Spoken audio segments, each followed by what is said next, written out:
Merci beaucoup, Madame la Présidente.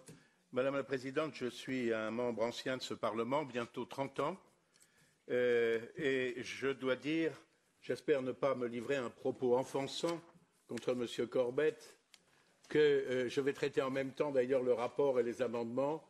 Je considère que l'évolution de ce Parlement est absolument digne d'Orwell. J'ai observé au cours de toutes ces années une réduction constante de la liberté des parlementaires. Je me souviens, très brièvement, autrefois, à la séance inaugurale, il y avait un doyen d'âge qui faisait un discours.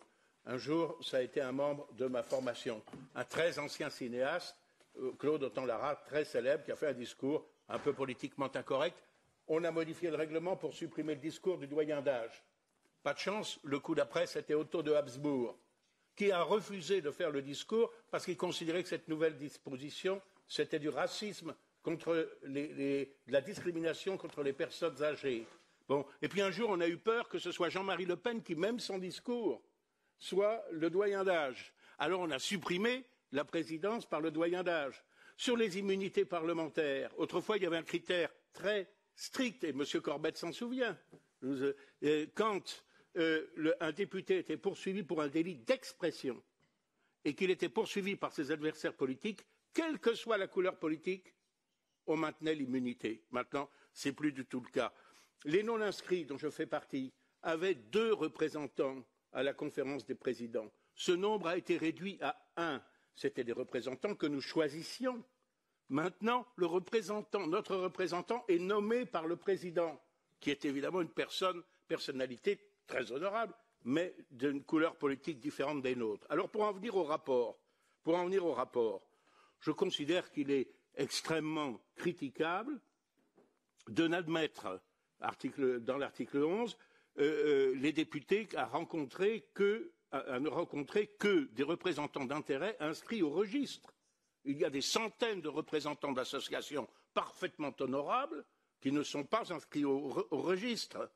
Je considère stupéfiant que l'on limite l'élection par exemple, de président de commission ou de délégation ou une responsabilité quelconque à la signature d'un texte. Serait-ce un code de bonne conduite? Nous sommes dans une enceinte démocratique. On ne peut pas subordonner la nomination d'un de nos collègues à quelque fonction que ce soit à une condition autre que son élection. On se préoccupe beaucoup des délits d'expression, alors qu'il y a en tout et pour tout 4 ou 5 affaires au maximum par mandature. Bon. Les discours de haine et les propos offensants vont être interdits et punis, comme à l'école. C'est pas bien. Tu as dit un gros mot. Mais qu'est-ce que c'est qu'un discours de haine? Il suffira à la majorité, et c'est d'ailleurs déjà un peu le cas, de baptiser discours de haine, d'exclusion, le discours de la minorité, cependant que le discours de la majorité est un discours de justice, d'amour et de charité. La haine est un sentiment moralement tout à fait condamnable, mais elle n'est pas susceptible de mesure. Il en va de même pour le propos offensant. Demain, je fais une conférence de presse où je vais mettre gravement en cause, et je m'en excuse auprès des collègues par avance, je vais mettre gravement en cause le Parlement, la réputation du Parlement précisément, le bureau, les questeurs. Est-ce que j'ai le droit, en tant que député d'opposition, de mettre en cause le fonctionnement de l'institution et ce que je qualifie d'hypocrisie, de malversation, de méconnaissance des textes légaux? Ou bien est-ce que je n'ai le droit d'autre chose que d'approuver le fonctionnement de l'institution? Alors, s'agissant des sanctions, j'attire votre attention, mes chers collègues, sur une chose. Vous venez de voter des textes. Vous venez de voter, je crois, l'incorporation dans notre droit parlementaire des dispositions de la Charte européenne des droits fondamentaux. Tout à l'heure en séance, j'ai cité la Charte européenne des droits fondamentaux. Elle déclare, je peux vous donner l'article, le libellé, que toute personne qui est accusée a le droit de s'exprimer, de se défendre par écrit, et si elle le souhaite, oralement, avec une assistance de son choix. C'est non seulement dans la Charte européenne des droits fondamentaux, c'est dans la déclaration que vous avez votée sur une bonne administration européenne, la Charte sur une bonne Europe. Or là, vous avez supprimé l'obligation pour le président, avant de sanctionner un membre, de le recevoir et de parler avec lui. Moi, il m'est arrivé de perturber la séance une fois, gravement, et j'aurais pu être sanctionné, c'eût été justice. Je pensais que j'avais raison sur le fond. C'était en 1989, le président Baron Crespo ne m'a pas tenu rigueur. Et une autre fois, j'ai protesté en exprimant mon opinion sur le bord du cadre d'un tableau que je considérais comme offensant pour ma religion. J'ai été convoqué par le président Schulz. Le président Schulz a discuté avec moi, il m'a reçu. À l'issue de cet entretien, il a décidé de ne pas me sanctionner. Il aurait pu, à l'issue de cet entretien, décider de me sanctionner.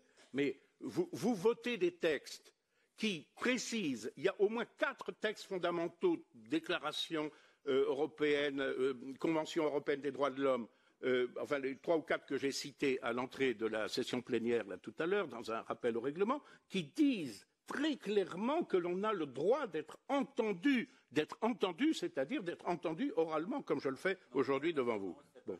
Mais si. Entendu, c'est pas oral. Mais si. Mais je vous donnerai, chers collègues, je vais vous donner les textes. C'est ce que l'administration vous fait croire. C'est que, et c'était comme ça autrefois, c'est ce que l'administration vous fait croire en utilisant un arrêt de la Convention, de la Cour de Luxembourg qui n'a absolument aucun rapport avec ce genre d'affaires. Cet arrêt de la Cour de Luxembourg traite des sanctions économiques de la Commission et il dit que quand celui qui souhaite intervenir, il s'agit d'entreprises qui souhaitent intervenir, ne sont pas directement concernés par les sanctions, mais souhaitent faire connaître leur point de vue, on considère qu'il est suffisant qu'ils puissent déposer un mémoire écrit. L'administration de ce Parlement s'est emparée de cet arrêt pour faire croire aux questeurs, au bureau, maintenant au président, peut-être à notre rapporteur, que l'on pouvait se dispenser d'une audition contradictoire. Je vous donnerai toutes les références, chers collègues, je vous donnerai toutes les références et j'en parlerai demain. Alors, quant au nombre qui serait nécessaire, ou plus exactement la proportion d'une nationalité qui serait nécessaire pour faire un groupe, là, j'ai déjà été trop long. Alors, je ne vais pas vous infliger la suite de toutes les modifications du règlement qui ont suivi la constitution de groupes eurosceptiques de façon ce qu'on appelle eurosceptique, ou du moins hostile à la tendance actuelle que prend malheureusement notre Union européenne, eh bien, toutes les fois que des groupes parlementaires ont été constitués, on a modifié le règlement pour essayer de le rendre plus difficile. Et j'abonde dans ce qu'a dit notre collègue des Verts. Et enfin, la transparence. Faites la transparence que vous voulez, mais je vous signale qu'au nom de la transparence, il se commet beaucoup de restrictions des libertés individuelles. Je termine par là.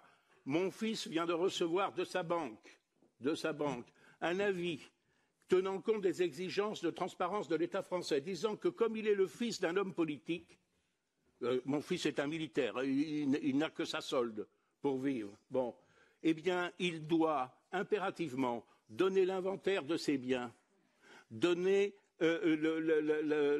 la totalité, indiquer la totalité de ses revenus, indiquer quelle relation il a avec tel ou tel, quels sont ses projets de dépenses, et qu'il doit pouvoir les fournir à la première réquisition. Autrement dit, le spectre des libertés ne cesse de se réduire, et plus vous donnez de textes, plus vous faites de textes, plus vous donnez de pouvoir à l'administration de l'exercer de façon discrétionnaire et de l'exercer contre vos droits de parlementaires et contre vos libertés.